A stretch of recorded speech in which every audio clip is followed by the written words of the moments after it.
Hey guys, very quick video today. I know I haven't posted in like 10 months after saying I would post for a bit more regularly, but here we are. That's how the cookie crumbles. That's fine. So as the banner would suggest, this video is about Manchester United player recently underwent heart surgery. So obviously there's people a bit concerned and don't really know what's going on with that. They're sort of making jokes that, that's what playing for Man United does to you. It's a bit unfair, but they're not having the best run of it lately, which is fine. But effectively, Nusa Missouri, so he's a Moroccan-born player, I believe, plays for the national team and came from Bayern during the summer transfer window. Very good player, obviously, to be playing for United. But effectively, what's happened is, and I'll just read verbatim from the report, Manchester United defender Nusa Missouri will be sidelined for a number of weeks, having undergone a medical procedure after suffering heart palpitations. Now, heart palpitations is incredibly vague. It could be PVCs, PACs, SVT, ectopics, Wolff-Parkinson. It's very, very intentionally not giving a lot of information away, which is fine. Obviously, it's a sensitive condition, and they don't want to sort of overplay or perhaps not even downplay the seriousness of what's going on. But effectively, the club has downplayed the seriousness, and they're saying it's just a precautionary, minor corrective procedure to rectify a relatively common condition. Now, there's not much information there, but effectively, what I think he has is SVT. Now, the reason they would have had to have undergone the procedure is because it's entirely impossible, in my view, to be playing elite level sport where you're running for 90 minutes, your heart rate's going to be fully elevated and have SVT. The main reason why you cannot operate with SVT, people think, it's just a rapid heartbeat, but it's unless you have it, you don't quite grasp how rapid the rapid heartbeat is. Now, you may have done sprint training and gone, your heart rate's obviously beating out of your chest, or it feels like it is, right? Imagine that tenfold. Now, your heart is not meant to beat at 250 beats a minute, and it's not beating efficiently at 250 beats a minute. So for him to continue on his playing career with this condition is entirely not feasible. So he's obviously had to undergo a corrective procedure. Now, that would have been a catheter ablation, where they go in via the groin, up through the femoral vein, all the way into the heart, and then they would be effectively ablating or burning off the defective part or defective tissue within the heart that is causing the arrhythmia, they call it the abnormal electrical feedback loop. So if you think about your heart beating very rhythmically and having a nice beat to it, like something like SVT, it's chaos. It is like it's like a dying rat in your, like a drum that's just gone absolutely mental in your chest, and it just does not beat efficiently, and it's just something that is untenable as a professional athlete. So obviously he's undergone this procedure. In terms of recovery, they're sort of putting the time frame at a couple of weeks, so he'll be available in the next few weeks. Now, that's not actually so much as to do with the heart condition. It's more so to do with the area where they go in to access the heart. So they typically go through the groin, so the femoral vein.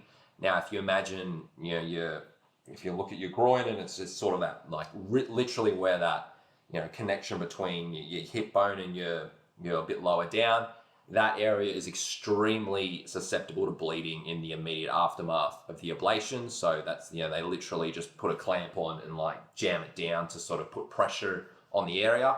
And that would be the reason that he cannot return in, say, within that 2-week time frame, because it's very much a case of letting that wound heal. You're recommended not to do, heavy weights or anything like that because of the abdominal pressure that gets created and, the impact on, blowing out your groin and blood fucking going everywhere. Nobody wants that, obviously. So it is prudent to be a little bit cautious with it. But something that doesn't get talked about a lot with SVT is the mental side of things. Now, it's something I've had to deal with, or go through rather, since my ablation a couple of years ago. There you will get ectopic beats likely, and that's because the defective tissue that, the loop that previously caused the rapid arrhythmia has been burnt off. now that effectively it feels like a skip beat and a thud. So if you want more detail on the mechanics of it or what it feels like, watch some of my earlier videos, or YouTuber guy called Dr. Sanjay Gupta. I think he's York Cardiology. He's brilliant. He's very good and has a amazing bedside manner to him as well. And obviously, having irregular beats because you get hypersensitive to it. Like more than anything in the world, you get very sensitive to your own heartbeat.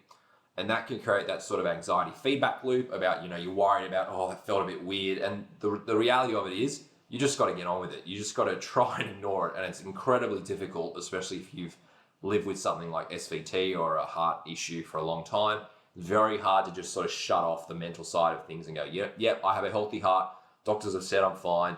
I don't need to worry about it, because, will feel discomfort, and it might just be heartburn because you ate too many freaking hamburgers, over the weekend. But brain can conflate that with, oh my God, I'm dying. I've got a heart, my heart's not beating correctly or whatever, right? So that's just something to be aware of, beyond the physical side of things. The mental side of things is very important as well. It'd be interesting to see how Nusa Mazroyev, sorry, dude, I'm completely butchering your name. It'd be interesting to see how he comes back from that. And hope to see him back, playing and contributing to Man United being, mediocre as hell. So I'm not a fan.